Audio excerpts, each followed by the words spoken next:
நீங்கள் தவறவிட்ட எபிசோடுகளை இப்பொழுதே காணுங்கள் உங்கள் Tandivan.com மற்றும் Tandivan யூடியூப் சேனலில்.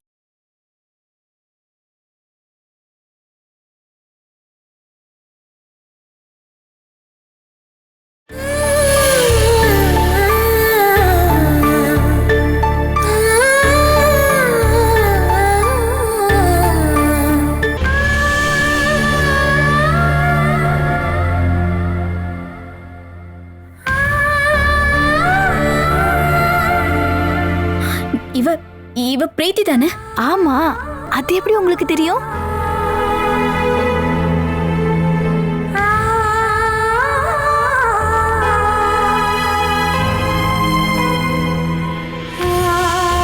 என்னாச்சு அண்ணி? இந்த அக்கா உங்களுக்கு என்ன வேணும்? ரொம்ப நாளாவே நாங்க ஃப்ரெண்ட்ஸா இருந்தோம்.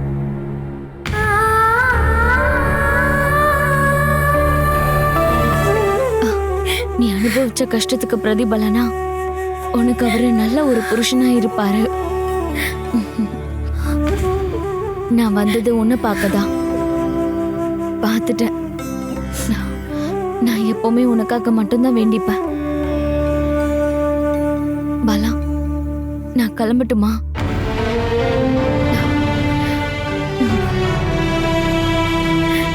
பிரீத்தி,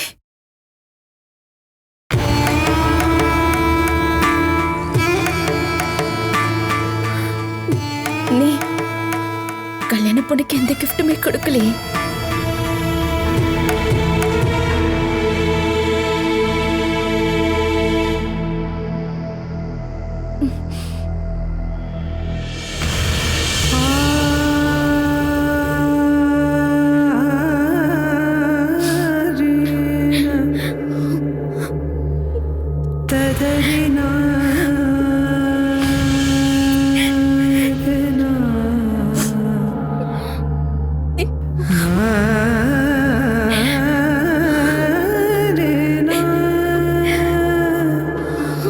என்னால இது மட்டும்தான் கொடுக்க முடிஞ்சது.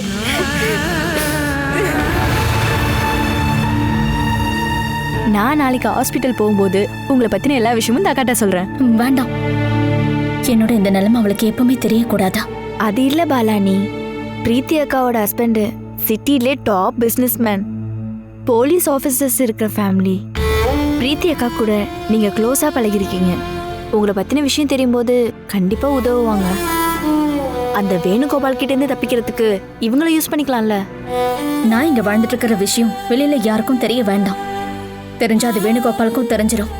அந்த ஆளுக்கு தெரிஞ்சா என்னை கட்டாயப்படுத்தி எங்கிருந்து கூட்டிட்டு போயிடுவான். நான் இந்த குழந்தைய உயிரோட பெத்துக்கணும். அதுக்கப்புறம் என்னை என்ன நரகத்துக்கு வேணாலும் அந்த ஆள் கொண்டு போகட்டும். பாலானி, நீ என்னை பத்தின விஷயங்களை பிரீத்தி கிட்ட சொல்லவே கூடாதா? சத்தியம் பண்ண, சத்தியம் பண்ணு. உங்களை பத்தி சொல்ல மாட்டேன்.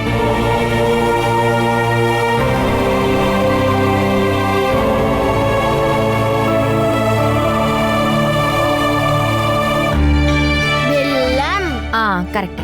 பாலம், இது என்ன? ஆறு, இது கடல், வானம், ஆலமரம். அம்மா, அப்பாவோட போன் அடிக்குது. இரு வந்துடுறேன், நீ படிச்சிட்டு.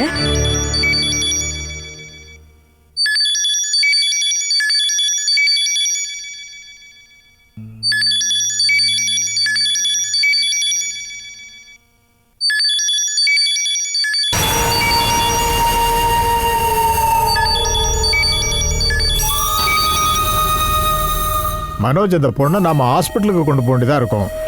Hello hello hello Manoj,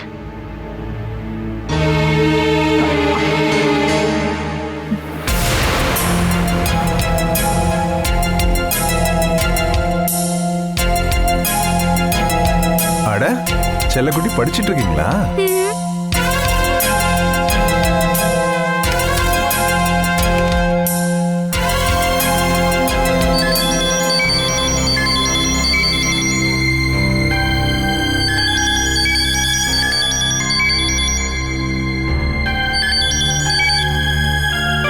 hello hello Manoj தானே? ஆமா. நான் தான் ராமண்ணன் பேசுறேன்ப்பா. படி.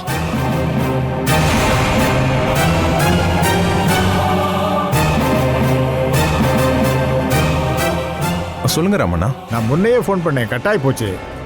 நான் பாத்ரூம்ல இருந்தேன், ஃபோன் அடிச்சதால வந்தேன். பாலாக்கு இன்னைக்கு திடீர்னு வலி வந்துடுச்சுப்பா. அவளை நாம ஹாஸ்பிட்டலுக்கு கொண்டு போனா நல்லதுப்பா. நான் வரேன் ராமண்ணா, அதுக்கப்புறம் முடிவு எடுத்துக்கலாம். சரி சரி வா, நான் இதை சொல்ல தான் ஃபோன் பண்ணேன். சரிங்கண்ணா. ம்.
பாலா, பாலா, நீ எங்கடி இருக்க? பாலா, பாலா, எங்கடி இருக்க? வேணு, டேய் வேணு, டேய் உள்ள வந்து படுறா. பாலா எங்க? பாலா, நீ எங்கடி இருக்க? நீ ஏன்டா இப்படி எல்லாம் பண்ணிட்டு இருக்க? எந்திரிச்சு ரூம்ல வந்து தூங்கு. எனக்கு எந்த ரூமும் வேண்டாம். வந்ததுக்கு அப்புறம் தான் ரூமுக்குள்ள வருவேன். அவளை இனிமே போலீஸ் தான் தேடி கண்டுபிடிக்கணும். ஓதாது, நான் தான் அவளை கண்டுபிடிக்கணும். நான் தான் கண்டுபிடிக்கணும். அவ எங்க இருக்கான்னு நான் கண்டுபிடிச்சாகணும். ஒருவேளை அவ வேற யாரு கூடயாவது ஓடி இருந்தா அவ உனக்கு தேவையா என்ன? பாரு, முன்னாடி நிக்காம ஒழுங்கா போயிடு. எட்டி ஓதிச்சு நம்ம காலம் முறிஞ்சு போயிடும். வாங்குறேன்ல.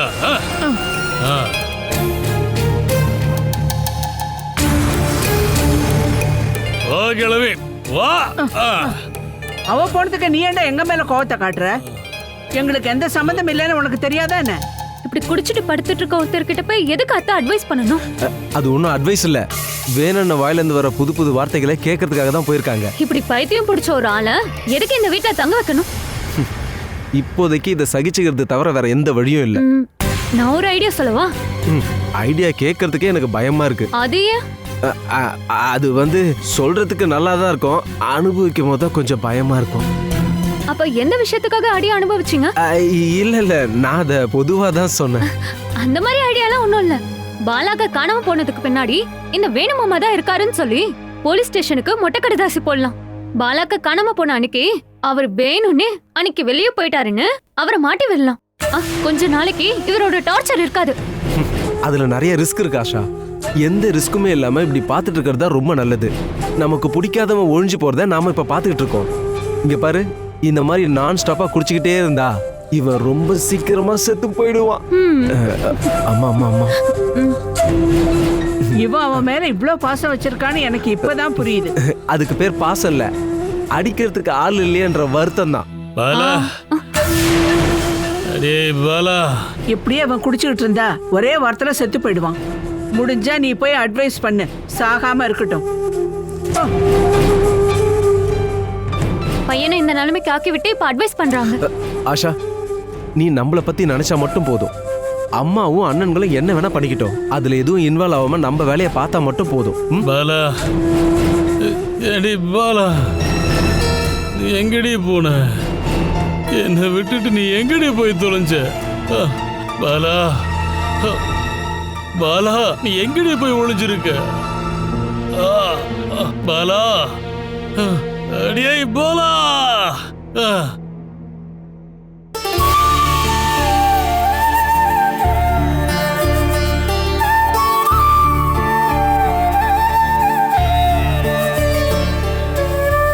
சாமி கும்பிட்டது போதும் பாலா, நீ வாங்க.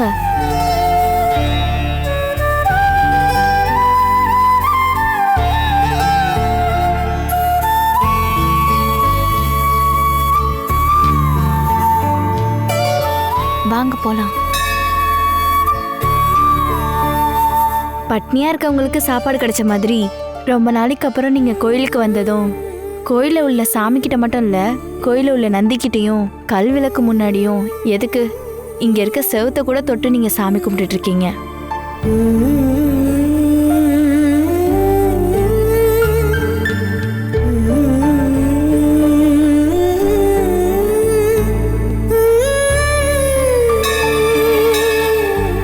போதும், வாங்க போலாம். உங்களுக்கு பக்தி முத்தி போச்சு போல. என்னுடைய துயரங்களை கிருஷ்ணர் சிலையை கட்டிப்பிடிச்சு சொன்னா மட்டும் அது போகாது. அதுக்கு பரிகாரமும் இல்லைன்னு எனக்கு நல்லாவே தெரியும்.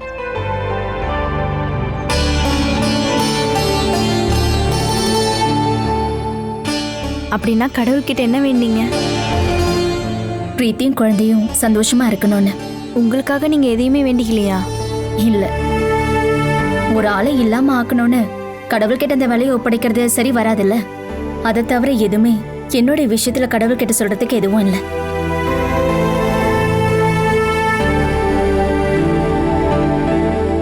அந்த சாரியோட முனையை எடுத்து உங்க முகத்தை மூடி மறைச்சுக்குங்க.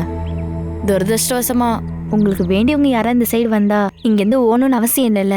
ஒளிஞ்சு வாழ்ந்துகிட்டு இருக்கேன்னு எனக்கு தெரியும். அதனாலதான் நான் வெளியே வரக்கூடாதுன்னு முடிவெடுத்தேன். நீயும் பொண்ணமா அம்மாவும் தானே என்னை கோயிலுக்கு போகணும்னு கட்டாயப்படுத்தினீங்க.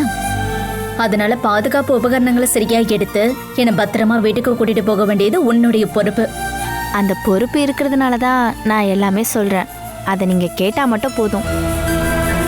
முகத்தை பாதி மறைக்கிற மாதிரி சாரியை சுத்திக்குங்க. அப்புறம் கர்ப்பிணி மாதிரி யாருக்கும் தெரியாம நடக்கணும். அப்படி நடக்கல எனக்கு தெரியாதுமா. இதெல்லாம் நீ வீட்டுல வச்சு சொல்லி கொடுத்துருக்கணும். ஓ, உங்களை வச்சு நான் என்னதான் பண்றது? எப்படினாலும் அந்த வழியை கிராஸ் பண்ணிட்டு நம்ம சந்துல போனா தப்பிச்சோம். அதுக்கப்புறம் நம்ம குறுக்கு வழியில வீட்டுக்கு போயிடலாம். நீ எதுக்கும் டென்ஷன் ஆகாதம்மா. எனக்கு எந்த பயமும் இல்லை. கிருஷ்ண பகவான் வேலை செய்ய ஆரம்பிச்சிட்டார் போல. ஏற்கனவே என்னுடைய வாழ்க்கை முறை இல்லாம போய் புதுசா ஒரு வாழ்க்கை ஆரம்பிச்சிருக்க. குழந்தை பருவம் போய் இளமையும், இளமை பருவம் போய் முதுமையும், நம்ம உடம்புல அந்த மாற்றம் நடக்கும்ல, அந்த மாதிரியான ஒரு மாற்றம் நடந்து போனதை நினைச்சு இனிமே நான் வருத்தப்பட மாட்டேன். இதுதான் சரியான முடிவு. இப்பதான் உங்க முகத்துல ஒரு ஸ்பெஷலான அதிசயம் நடக்குது. இதை வீணாக்கிறாதீங்க. இனிமே நீங்க யோசனை பண்றதும் முடிவெடுக்கிறதும் வேணுகோபாலோட பொண்டாட்டியா இல்ல, பிறக்க போற குழந்தையோட அம்மாவா எடுக்கணும். வர வர இப்ப நீ பயங்கரமா அட்வைஸ் பண்ணிக்கிட்டு இருக்கியே. என் டீச்சர் மாதிரி பேசவும் நீ ஆரம்பிச்சிட்ட. தேவைப்படும் போது உங்க காதை பிடிக்கிறதுக்கு ஒரு டீச்சர் இல்லைன்ற குறை உங்களுக்கு இருக்கு. அந்த குறைய உங்க மூலியமா நான் தீர்த்துக்கிறேன். வாங்க என் கூட. வா.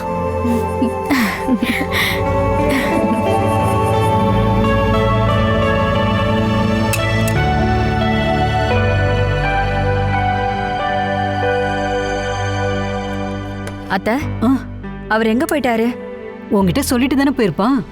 என்கிட்ட எல்லாம் இப்ப சொல்றதே கிடையாது. என்ன சொன்னாலும் நீ அவன்கிட்ட சண்டைக்கு தானே போவ, அதான் சொல்லாமலே போயிட்டான். இருந்தாலும் காலையில வேலைக்கு போகும்போது போயிட்டு வரேன்னு ஒரு வார்த்தை சொல்லிட்டு போயிருக்கலாம்ல. 10 மணிக்குள்ள ஊர்ல இருக்கணும்னு காலையிலே கிளம்பிட்டான். அதை நானே அவன்கிட்ட கேட்டு தெரிஞ்சுக்கிட்டேன். இவ்ளோ அர்ஜென்ட்டா அவரு எதுக்காக அங்க போகணும்? அதை அவன் வரும்போது நீயே கேட்டு தெரிஞ்சுக்கோ. மனசுக்குள்ள சண்டையும் சந்தேகமும் அதிகமா வச்சிருந்தா குடும்ப வாழ்க்கை தான் வீணா போயிட்டு இருக்கும். எனக்கு யார் மேலேயும் எந்த சந்தேகமும் எந்த சண்டையும் இல்ல. அதை சொன்னா மட்டும் போதாது, செயல்லையும் காட்டணும். இன்னைக்கு மனோ உங்ககிட்ட சொல்லாம போயிட்டான், நாளைக்கு நீயும் போவ. நீ அவன்கிட்டயும் அவன் உன்கிட்டயும் பேசிக்க முடியாத சூழ்நிலையே வந்துடும். குடும்பம் அழிஞ்சு போச்சுன்னா மறுபடியும் பழைய வாழ்க்கைக்கு வர்றது ரொம்பவே கஷ்டமாயிடும்.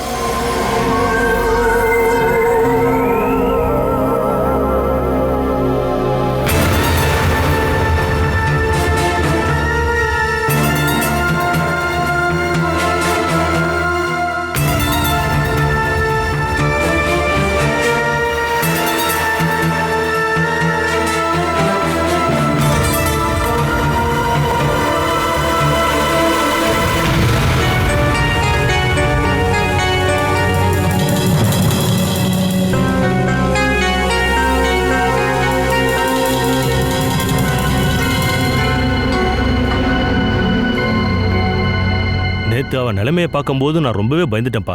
அப்போவே ஹாஸ்பிட்டலுக்கு கூட்டிகிட்டு போகலான்னு நான் சொன்னேன். அதனால தான் நான் உடனே உனக்கு ஃபோன் பண்ணேன். பாலாவை நாம் உடனே ஹாஸ்பிட்டலுக்கு கூட்டிகிட்டு போக முடியாதுல்ல. வேணு ஸ்டேஷனில் கம்ப்ளைண்ட் கொடுத்துருக்கான், அதான் பிரச்சனையே. ஹாஸ்பிட்டல் கூட்டு போகும்போது யாராவது பார்த்துட்டா நம்ம இவ்வளோ நாள் பட்ட கஷ்டம் எல்லாம் வீணாக போயிடும். அது மட்டும் இல்லை, நாம் இந்த கேஸ் பின்னாடி அலைய வேண்டியதாக இருக்கும். வேணும்னே அவங்க கடத்திட்டு வந்துட்டாங்கன்னு கேஸ் கொடுத்துருக்கலாம். நீ கொஞ்சம் பேசாம இரு கோபி. என்ன கேஸ் கொடுத்தாலும் பாலா என்ன சொல்றாளோ அதுதான் முடிவு. அவ இங்க 3-4 மாசம் தங்க வந்திருக்கேன்னு சொன்னா அது போதும். போலீஸையும் புருஷனையும் பார்த்ததுக்கு அப்புறம் பயந்து போய் பாலா சொல்லாம விட்டுட்டான்னா அதெல்லாம் நாம வரும்போது பார்த்துக்கலாம். டெலிவரிக்கு நமக்கு பாதுகாப்பாக இருக்க ஹாஸ்பிட்டலுக்கு தான் கொண்டு போகணும். என் பொண்ணு அம்மாவோட ஐடி கார்டில் இருக்கிற ஃபோட்டோவையும் பாலாவையும் பார்க்கும்போது யாராலையும் கண்டுபிடிக்க முடியாது. நாம வேணா அந்த பேரை வச்சு பாலாவை ஹாஸ்பிட்டலில் அட்மிட் பண்ணிடலாம். இப்போதைக்கு நம்ம ஒரு டாக்டர் இங்கே வரைக்கலாம்ல. இப்போ எந்த பிரச்சனையும் இல்லைன்னு தான் பாலா சொன்னா. இருந்தாலும் ஒரு செக்கப் பண்ணுறது தான் நல்லது. இதுக்கப்புறம் தான் நாம் அவளை ரொம்ப சேஃபாக பார்த்துக்கணும். திடீர்னு பிரசவ வலி வந்துருச்சுன்னா கூட்டிகிட்டு போய் காட்டுறதுக்கு இங்கே ஒரு நல்ல ஹாஸ்பிட்டலும் கிடையாது. சிட்டிக்கு தான் போகணும். அதனால் நாம் கொஞ்சம் எச்சரிக்கையாக இருக்கிறது ரொம்ப நல்லது. பாலா எங்க? பாத்ரூம்ல இருக்கா, இப்போ வந்துருவா. அவளுக்கு ரொம்ப வலி வந்துருச்சுப்பா. விடிஞ்சதும் வலி எல்லாம் போயிடுச்சு. நான் என்ன சொல்ல வரேன்னா, இப்படி அடிக்கடி வலி வரும்போது செக் பண்ணி பார்க்கலனா பெரிய பிரச்சனை ஆயிடும்பா. அதுதான் இவ்வளோ நேரம் பேசிட்டு இருந்தோம். அம்முவோட பேரை வச்சு பாலாவை ஹாஸ்பிட்டல் அட்மிட் பண்ணலான்னு ராமண்ண சொல்லிக்கிட்டு இருக்காரு. டக்குன்னு பார்த்தா யாராலையும் கண்டுபிடிக்க முடியாது. இருந்தாலும் வேணாம், ஏதாவது ஒரு வழியில யாராவது கண்டுபிடிச்சிட்டாங்கன்னா ஆள்மாறாட்ட கேஸ் கொடுத்துருவாங்க. என்னன்னு போய் பாரு கோபி. நாம இப்படி நிம்மதியா பேசிக்கிட்டு இருக்கிறது பசுவுக்கு பிடிக்கல போல. அதான் ஒரு வேலை முடிஞ்சு போச்சுன்னா இன்னொரு வேலை. யார் ஃபோன் பண்ணான்னு போய் பாரு பொண்ணுசு. நமக்கு பழக்கமான இங்கே வந்து ட்ரீட்மெண்ட் கொடுக்குற ஒரு டாக்டரை நம்ம பார்த்தே ஆகணும். டாக்டராக இருந்தால் மட்டும் போதாது, ஒரு கைனகாலஜிஸ்டும் வேணும் இல்லையா? நம்ம தேடி பார்க்கலாம்.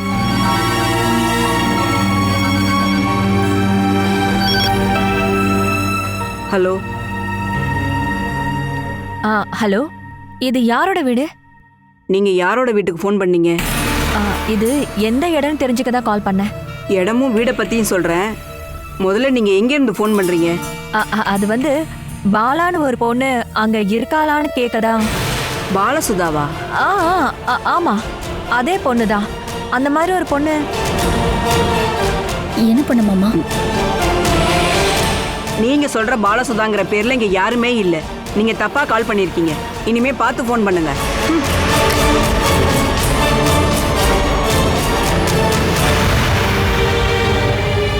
யார் பண்ண மாமா?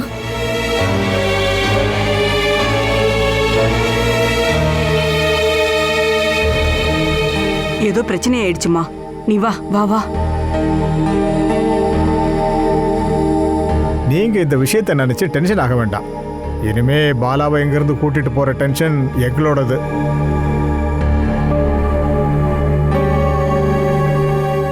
யார் ஃபோன் பண்ணாங்க பொன்னுசு? ஒரு பொண்ணு தான் ஃபோன் பண்ணா. பாலசுதாங்கிற பேர்லயோ இல்ல அகிலாங்கிற பேர்லயோ யாராவது இருக்காங்களான்னு.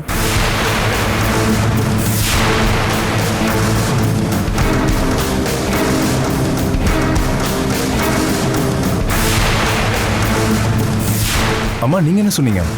எனக்கு ஏதோ தப்பா தோணுச்சு, அதனாலதான் இங்க யாருமே இல்லைன்னு போனை கட் பண்ணிட்டேன்.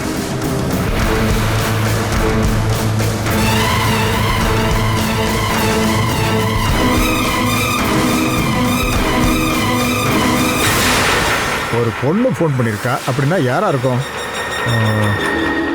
உங்களை தவிர எனக்கும் பிரபாகர் அண்ணனுக்கும் மட்டும்தான் பாலங்க இருக்கிறது தெரியும். இங்க இருந்து இந்த விஷயம் வெளியே போகவே இல்லை. யாருக்கோ சந்தேகம் வந்திருக்கு, அது கிளியர் பண்ண தான் ஃபோன் பண்ணியிருக்காங்க.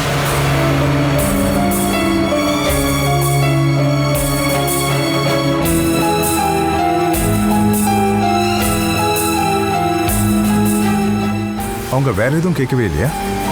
இது யாரோட வீடுன்னு தான் முதல்ல கேட்டாங்க.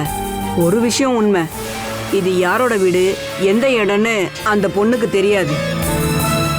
ச்சே, இந்த ஃபோனால இப்போ நமக்கு பிரச்சனை வந்துருச்சே. மனுஷ் மாமா, எனக்கு என்ன வேணாலும் நடக்கட்டும். என்னை எங்க கொண்டு வந்து சேர்த்ததுக்காக உங்களுக்கோ இங்க இருக்கிறவங்களுக்கோ எந்த ஆபத்தும் வரக்கூடாது. நீ கவலைப்படாத. நேற்று நீங்கள் என் ஃபோனுக்கு கால் பண்ணப்போ முதல்ல கால் கட் ஆனதா நீங்கள் சொன்னீங்கல்ல? ஆமாம். முழுசாக ரிங் ஆனதுக்கப்புறம் கட் ஆச்சா இல்லை யாராவது கட் பண்ணாங்களா? நான் ஃபோன் பண்ணப்போ யாரோ அந்த ஃபோனை அட்டன் பண்ணாங்க. நான் எனக்கு இருந்த டென்ஷனில் அந்த பொண்ணை ஹாஸ்பிட்டலுக்கு கூட்டிகிட்டு போக வேண்டியதாக இருக்கும் அப்படின்னு சொன்னேன். அப்போ தான் கால் கட் ஆச்சு.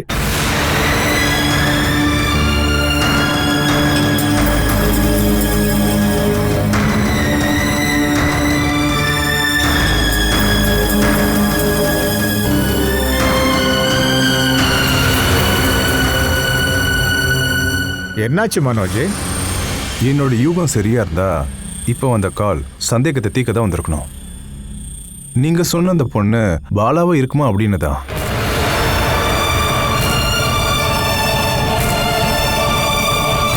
யார் கால் பண்ணியிருப்பாங்கன்னா வேற யாரும் இல்லை, என் வீட்டில் இருந்து ஃபோன் பண்ணது என் பொண்டாட்டி ஜெயா.